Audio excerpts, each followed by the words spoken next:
So good morning, good afternoon, good evening po mga kababayan. Sa amang dako kayo ng mundo naroroon, tayo po ngayon ay magsama-samang magluto ng ating paboritong pansit. At ito nga po ang ating mga ingredients.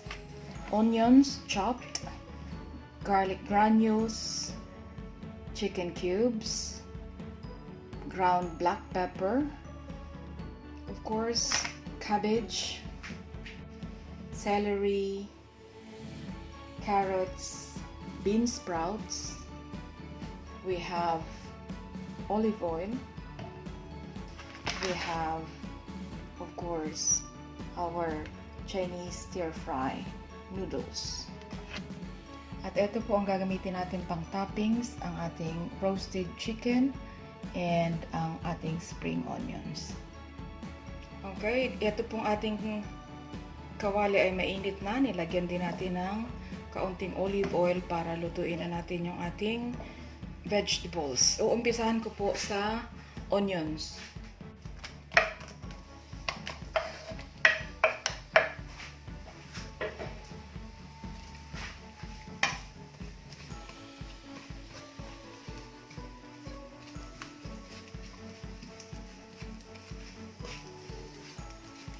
Mas masarap po pag lutong-luto yung ating onion kasi medyo matamis-tamis siya. Ang gamit ko pong onion ay white onion kasi yun ang readily available dito sa amin sa UK.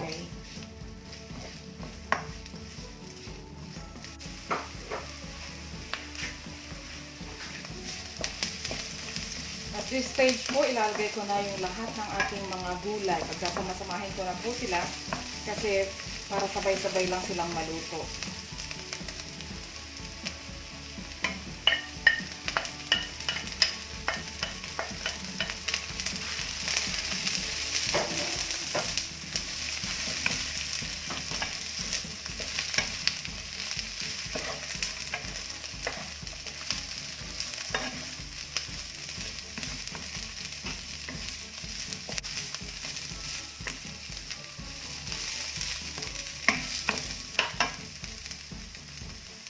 Lalagyan ko po ng chicken cube yung ating gulay para yun na yung pampaalat natin. Hindi ako maglalagay ng toyo.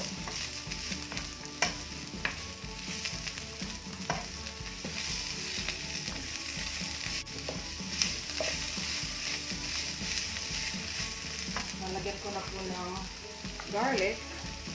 Granulated garlic ang gamit ko.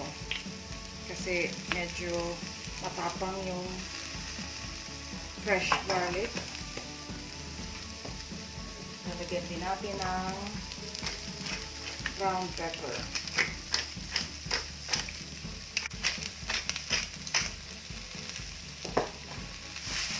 Haluin natin ang haluin hanggang sa maluto po ito.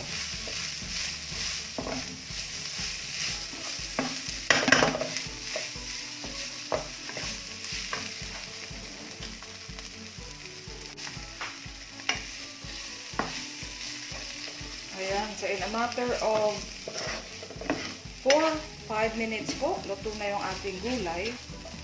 At uumpisa naman natin ngayon yung pagluto ng ating noodles. Ayan, kumukulo na pong muli itong ating noodles. And 1 more minute. At ito po ay tatanggalin na natin sa kanyang tubig. Sasalain natin. At ilalagay na natin siya doon sa ating gulay. Ito na po ang ating continuation. Ayan na ang ating noodles. And isasabay ko na rin dyan, o kasunod ng ating noodles ay yung ating sprouted beans.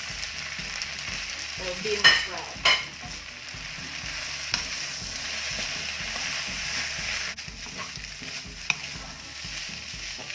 Haluin po natin at para mapantay yung lasa ng ating niluluto.